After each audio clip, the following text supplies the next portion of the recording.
Saudari-saudara yang terkasih, hari ini kita akan merenungkan bacaan-bacaan yang mengajak kita untuk melihat kehidupan bersama kita dan juga kehidupan dalam relasi kita dengan Tuhan. Untuk mengawali renungan kita pada hari ini, marilah kita mengawali dengan doa. Dalam nama Bapa dan Putra dan Roh Kudus, amin. Allah Bapa yang Maha Kuasa, ajarkanlah kami anak-anak-Mu untuk selalu membuka hati dan pikiran kami untuk mendengarkan dan juga merenungkan sabda-Mu hari ini. Semoga kami yang semakin hari Engkau segarkan dengan sabda-Mu yang menyenangkan hati kami ini, sungguh mampu kami lakukan di dalam kehidupan kami sehari-hari, terutama di dalam relasi kami di tengah keluarga, di tengah komunitas dan juga di tengah masyarakat. Sehingga dari hari ke hari kami semua Engkau satukan dengan perjumpaan Putra-Mu sendiri. Biarlah sabda ini juga menggerakkan hati kami untuk mau berkobar-kobar, mewartakan kabar sukacita kepada semakin banyak orang. Demi Kristus Tuhan dan pengantara kami. Amin. Haleluya, haleluya, haleluya, haleluya, haleluya, haleluya. Bersukacitalah dan bergembiralah, karena besarlah upah-Mu di surga. Haleluya, haleluya, haleluya.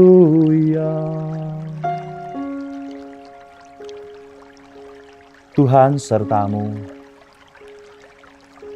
Inilah Injil Yesus Kristus menurut Santo Lukas. Dimuliakanlah Tuhan. Pada waktu itu Yesus memandang murid-muridnya lalu berkata, "Berbahagialah, hai kalian yang miskin, karena kalianlah yang empunya kerajaan Allah. Berbahagialah hai kalian yang kini kelaparan, karena kalian akan dipuaskan. Berbahagialah hai kalian yang kini menangis, karena kalian akan tertawa. Berbahagialah bila demi Anak Manusia kalian dibenci, dikucilkan, dan dicela serta ditolak. Bersukacitalah dan bergembiralah pada waktu itu, karena secara itu pula nenek moyang mereka telah memperlakukan para nabi. Tetapi celakalah kalian, orang kaya, karena dalam kekayaanmu kalian telah memperoleh hiburan. Celakalah kalian yang kini kenyang, karena kalian akan lapar. Celakalah kalian yang kini tertawa, karena kalian akan berduka cita dan menangis. Celakalah kalian jika semua orang memuji kalian, karena secara itu pula nenek moyang mereka telah memperlakukan nabi-nabi palsu." Demikianlah Injil Tuhan. Terpujilah Kristus. Sekarang kita akan merenungkan bacaan Injil yang kita dengarkan dari Injil Lukas. Kisah mengenai sabda bahagia ini juga bisa kita temukan di dalam Injil Matius. Tetapi kita akan merenungkan lebih dalam. Penginjil Lukas ini mempunyai pesan yang sangat baik untuk kita bisa renungkan. Pada waktu itu Yesus memandang murid-muridnya. Situasi Yesus yang memandang ini digambarkan oleh penginjil Lukas itu ya berada di tempat yang cukup datar. Setelah Yesus memilih ke-12 rasul. Berbeda dengan Matius. Dalam Injil Matius, Yesus menyampaikan, mewartakan sabda bahagia ini di atas bukit. Tetapi penginjil Lukas ini, Yesus menyampaikannya memandang para murid. Artinya sejajar dengan para murid. Setelah Yesus memilih ke-12 rasul, kalau saudara-saudari sekalian membaca bagian sebelumnya. Dan dalam situasi ini sebenarnya Yesus ingin memberikan motivasi. Setelah Yesus memilih, para rasul dan para murid mengikutinya. Ini menjadi permulaan yang bagi saya suatu motivasi yang sangat meneguhkan untuk para murid, termasuk juga untuk kita semua. Maka ungkapan berbahagialah dan ungkapan celakalah di dalam permenungan saya, Yesus tidak berpihak pada pengalaman yang bahagia-bahagia saja. Tetapi ungkapan celakalah itu nanti kita renungkan, itu merupakan pengalaman antisipasi. Yesus ingin memberikan suatu pengalaman berjaga-jaga. Dan dikatakan di sana, berbahagialah hai kalian yang miskin, karena kalianlah yang empunya kerajaan Allah. Ungkapan yang miskin ini tentu di dalam tradisi Yahudi juga bisa berarti banyak makna. Ungkapan miskin pertama bisa berarti tidak mempunyai materi, atau dalam bahasa lain tidak kaya, tidak berkelimpahan. Kedua, ungkapan miskin ini juga bisa berarti pengalaman hina, tidak dianggap, tidak diperhatikan oleh orang-orang yang ada di sekitarnya. Pengalaman miskin ini yang ketiga, bisa dimaknai juga sebagai pengalaman tidak mampu. Maka ini mengungkapkan ungkapan yang menarik dari berbahagialah hai kalian yang miskin. Yesus mau menunjukkan bahwa kemiskinan yang diarah adalah kemiskinan di dalam roh. Dalam bahasa Inggris, in the spirit.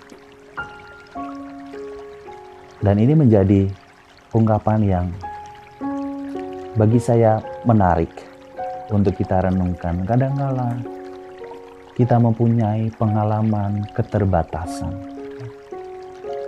Pengalaman yang membuat kita miskin di dalam roh. Di dalam ungkapan, Paus Fransiskus pernah menyampaikan suatu pesan yang menarik. Ada kemiskinan yang harus kita terima, yaitu dari keberadaan kita sendiri. Dan kemiskinan yang harus kita cari sebagai gantinya dari hal-hal di dunia ini. Yesus bagaimanapun memberitahu kepada kita bahwa menjadi miskin adalah kesempatan rahmat. Dan Dia menunjukkan kepada kita jalan keluar dari kelelahan yang disebabkan oleh upaya untuk menyembunyikan keterbatasan dan kegagalan kita. Dan dilanjutkan oleh Paus Fransiskus, kita tidak perlu mengubah diri kita menjadi miskin dalam roh karena kita sudah miskin. Dan di dalam situasi kemiskinan itu, sebenarnya yang mau disampaikan oleh Yesus adalah kita semua diajak untuk bergantung kepada kekuatan Allah. Kita diajak untuk bersandar kepada kekuatan Tuhan yang memanggil kita. Maka kemiskinan di dalam roh ini yang membuat hati kita semakin haus untuk mendekatkan diri kita dengan Tuhan. Ini menjadi suatu pesan yang menarik untuk kita renungkan bersama. Di dalam hidup ini ada situasi yang membuat kita kadang jauh dari Tuhan. Merasa kok Tuhan tidak langsung memberikan solusi yang terbaik di dalam hidup kita. Saya punya cerita sederhana sewaktu menjadi frater. Di tahun pertama, saya dan juga rekan-rekan yang lain diminta untuk berjalan kaki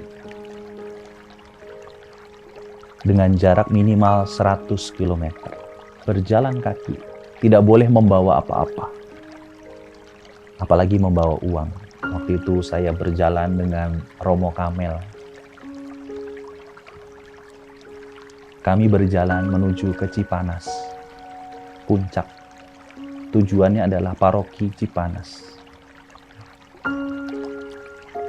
Tentu dari Wisma Puruhita, tahun orientasi rohani, kami berdua berjalan tanpa membawa apa-apa, kecuali surat yang harus disampaikan jika terjadi sesuatu yang tidak diinginkan, dan uang emergensi.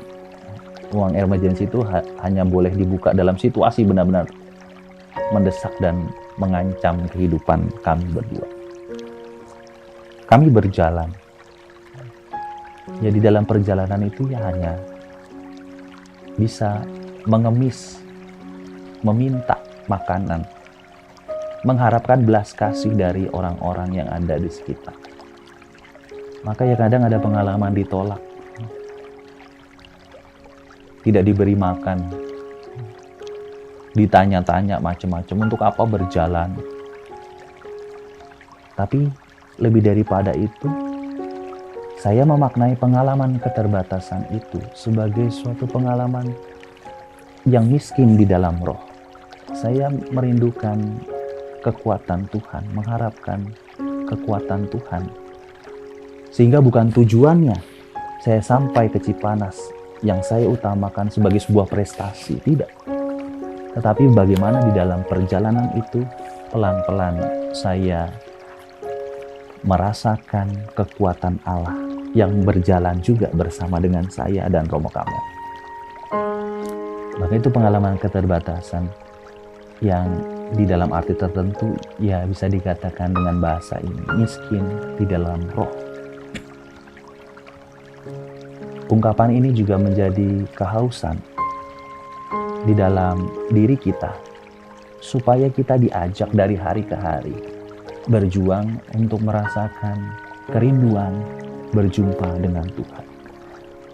Karena itulah yang diungkapkan oleh Yesus dan juga melalui Paus Fransiskus dia dikatakan sebagai pengalaman yang penuh rahmat.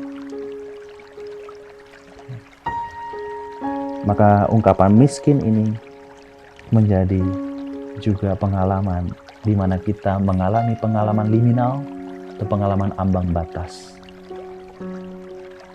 yang membuat kita semakin hari ya saya meyakini bahwa kebahagiaan ada pada diri perjumpaan dengan Tuhan. Dan ungkapan berbahagialah hai kalian yang kini kelaparan, karena kalian akan dipuaskan. Berbahagialah hai kalian yang kini menangis, karena kalian akan tertawa. Kalau kita melihat dari bacaan kitab suci, diungkapkan dengan ungkapan bukan kini, tetapi sekarang ini. Berbahagialah hai kamu yang sekarang ini lapar, karena kamu akan dipuaskan. Berbahagialah hai kamu yang sekarang ini menangis, karena kamu akan tertawa. Ungkapan sekarang ini mempunyai makna yang sangat berarti.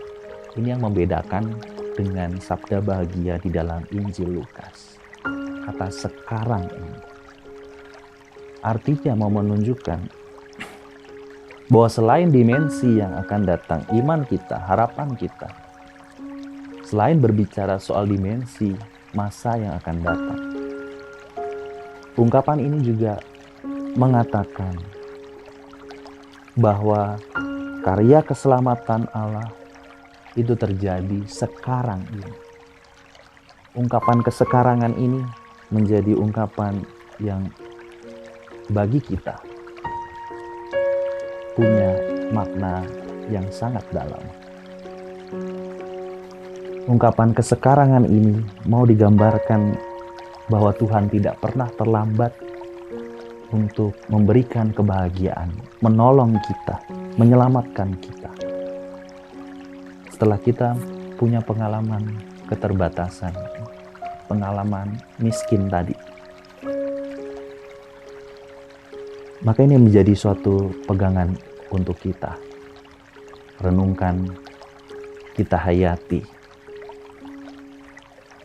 Ungkapan sekarang ini juga menggambarkan bagaimana Tuhan mempunyai kaki dan tangan untuk menolong kita. Ya kadangkala pertolongan Tuhan itu ya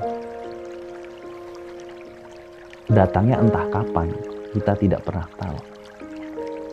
Tetapi kita bisa yakin dan percaya bahwa sekarang ini Tuhan pasti memberikan yang terbaik di dalam hidup kita. Sekalipun kita harus berjuang. Maka ada suatu kisah menarik. Sepasang suami istri muda baru saja menikah. Suaminya menjanjikan banyak hal.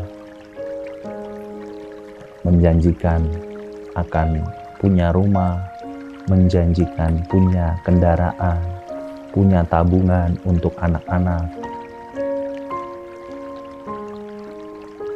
Tetapi suatu peristiwa mengubah. Suaminya di dalam pekerjaan kena PHK. Putus hubungan kerja karena ada polemik tertentu yang membuat mau tidak mau berhenti dari pekerjaan. Lalu apa yang terjadi dengan istrinya? Mungkin kita bisa menebak ya. Ada perasaan ya menyesal, jengkel, marah bahkan. Kenapa semua ini harus terjadi?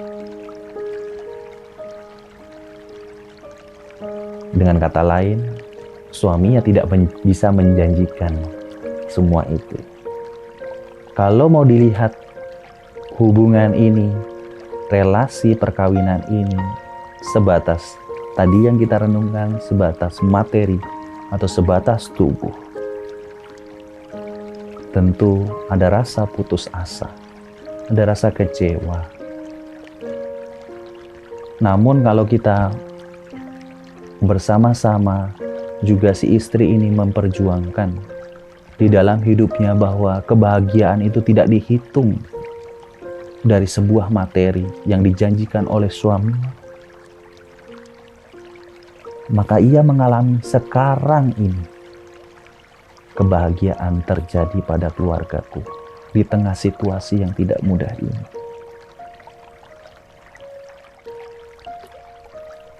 Maka Tuhan melanjutkan dengan ungkapan, berbahagialah hai kamu yang sekarang ini menangis karena kamu akan tertawa.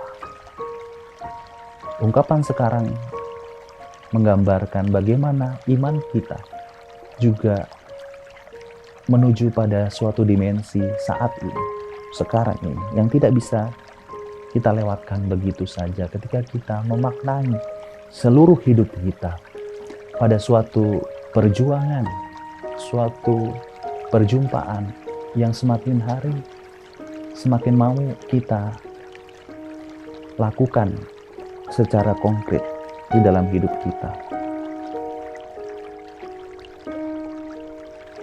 Maka pesan yang selanjutnya ingin disampaikan oleh Yesus adalah sebuah antisipasi. Kata celakalah kamu, hai kamu yang kaya, karena dalam kekayaanmu kamu telah memperoleh penghiburanmu. Celakalah kamu yang sekarang ini kenyang, karena kamu akan lapar. Celakalah kamu yang sekarang ini tertawa, karena kamu akan berduka cita dan menangis. Celakalah kamu jika semua orang memuji kamu, karena secara demikian juga nenek moyang mereka telah memperlakukan nabi-nabi palsu. Kata celakalah ini bukan dalam tanda kutip suatu sumpah. Kalau Yesus itu sang sabda bahagia, dia tidak mengucapkan dengan mudah ungkapan itu. Dan itu pasti akan membuat para murid menjadi jatuh. Tetapi Yesus memberikan sebuah antisipasi. Inilah pesan yang mau diberikan kepada kita. Sebuah antisipasi. Bahwa di dalam kehidupan kita, tidak selamanya hidup kita ini ya baik-baik saja, indah-indah saja. Pasangan yang dulu berpacaran kini menikah sama. Mesra-mesra, masih bisa bermesraan. Para imam muda yang baru saja ditabiskan sampai 20 tahun, 30 tahun masih merasa bahagia terus. Tidak, Yesus memberikan sebuah antisipasi bahwa di dalam kehidupan perjalanan para murid yang akan terjadi juga tidak selamanya mengalami puji-pujian, mengalami pengalaman dimuliakan dalam tanda kutip. Ingat, ada pengalaman salib. Pengalaman bagaimana Tuhan sendiri juga harus dicemooh, dicaci maki, dan bahkan disakiti sehabis-habisnya. Maka ini menjadi suatu antisipasi di dalam kehidupan kita. Ada suatu peristiwa yang terkadang membuat hati kita tidak enak, gelisah.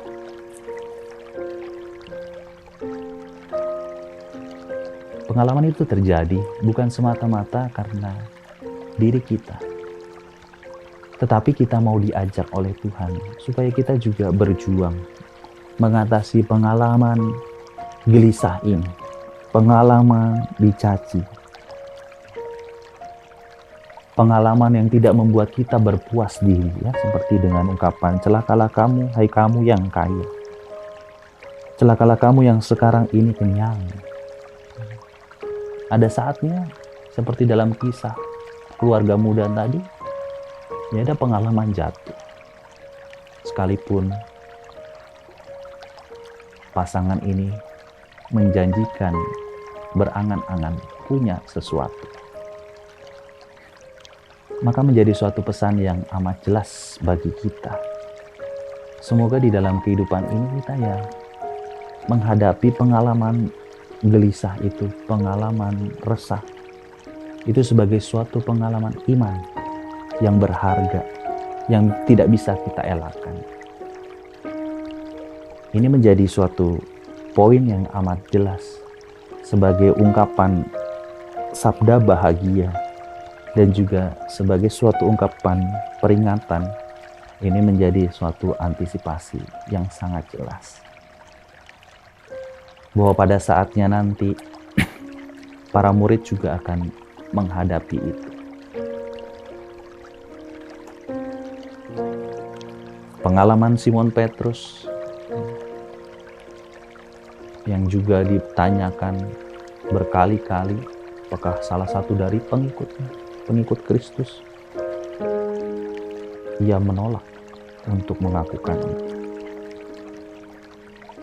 Pengalaman Yesus yang pada saatnya nanti juga harus dalam tanda kutip ditinggalkan oleh para muridnya, itu juga menjadi pengalaman yang ya bagian dari pengalaman perjuangan salib. Maka ini menjadi suatu ungkapan yang jelas bagi kita bahwa pengalaman tidak berakhir juga pada pengalaman salib, tetapi juga pada pengalaman kebangkitan Kristus yang menyelamatkan kita, yang mau menghidupkan diri kita menjadi baru, menjadi semakin hari semakin mampu bisa mengalami pengalaman berjumpa dengan Kristus yang mau membentuk diri kita dari hari ke hari. Maka pengalaman kebahagiaan itu bisa disyukuri dengan berbagai cara yang membuat kita juga semakin hari justru bersikap semakin rendah hati kepada Tuhan dan kepada sesama. Maka marilah kita di dalam kehidupan kita selanjutnya berjuang mati-matian tanpa kenal lelah untuk memperjuangkan bagaimana kita menghidupi sabda bahagia ini. Pada saatnya kita akan mengalami pengalaman yang membuat kita haus, kita rindu di tengah keterbatasan kita. Pengalaman yang membuat kita ingin mengejar suatu kehidupan yang lebih dekat dengan Tuhan. Tapi juga di samping itu kita juga menyadari bahwa sekarang ini, saat ini, Tuhan telah memberikan, menganugerahkan kepada kita rahmat kebahagiaan, rahmat sukacita di tengah situasi apapun.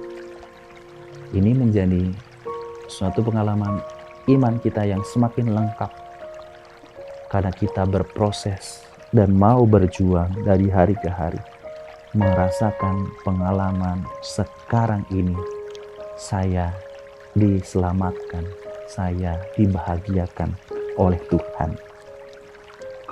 Dan menjadi suatu pesan yang jelas pula yang terakhir, bahwa pengalaman antisipasi ini membuat kita bersiap diri.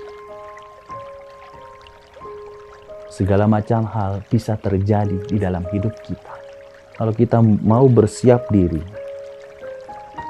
kita mau mengandalkan Tuhan di dalam hidup kita, dan mau menaruh harapan yang sungguh kepada Dia yang kita ikuti, niscaya semua ini akan menjadi pengalaman yang mempersatukan kita dengan Kristus, karena kebahagiaan sudah dianugerahkan sekarang ini, dan pada saatnya nanti kita mengalami juga kebahagiaan sejati karena kita mau terus-menerus berjuang. Tadi melalui bacaan dari surat Rasul Paulus kepada jemaat di Korintus, bahwa tubuh ini, badan ini juga menjadi kesempatan mempersatukan diri dengan Tuhan, memuliakan Tuhan. Maka itu semua bisa kita perjuangkan supaya kita semakin hari semakin mampu menuju kepada Kristus yang memanggil dan menebus kita. Tuhan Yesus memberkati kita semua. Amin. Mari kita mengakhiri permenungan kita dengan doa. Allah Bapa di surga, Engkau telah mengutus Putra-Mu, Tuhan kami, Yesus Kristus, untuk menyelamatkan kami. Pada saat ini pula, kami mengalami sukacita yang berlimpah karena boleh disapa melalui sabda-Mu. Kami mengalami kegembiraan yang berlimpah karena sekalipun di tengah situasi yang tidak mudah di dalam hidup kami ini, kami boleh berjaga-jaga, kami boleh mengantisipasi segala kemungkinan yang terjadi.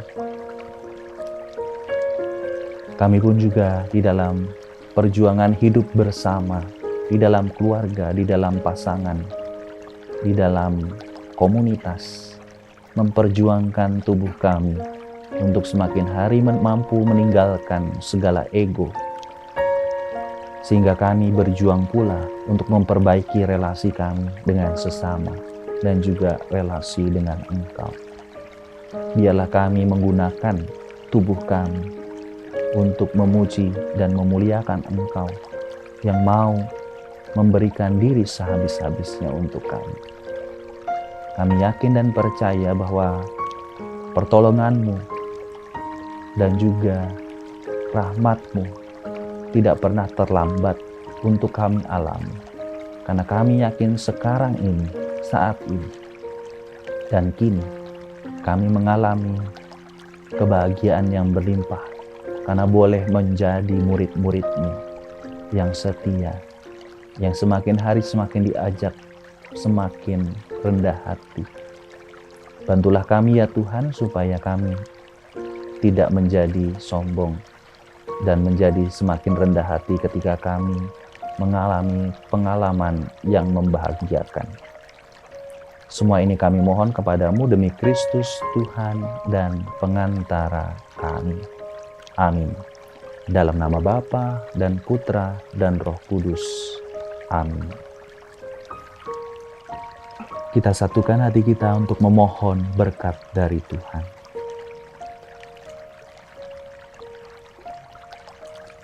Tuhan bersamamu dan bersama roh. Semoga orang-orang yang kita cintai, orang-orang yang kita doakan, keluarga kita, dan kita semua selalu dibimbing dan diberkati oleh berkat Allah yang Maha Kuasa, Bapa dan Putera dan Roh Kudus. Amin.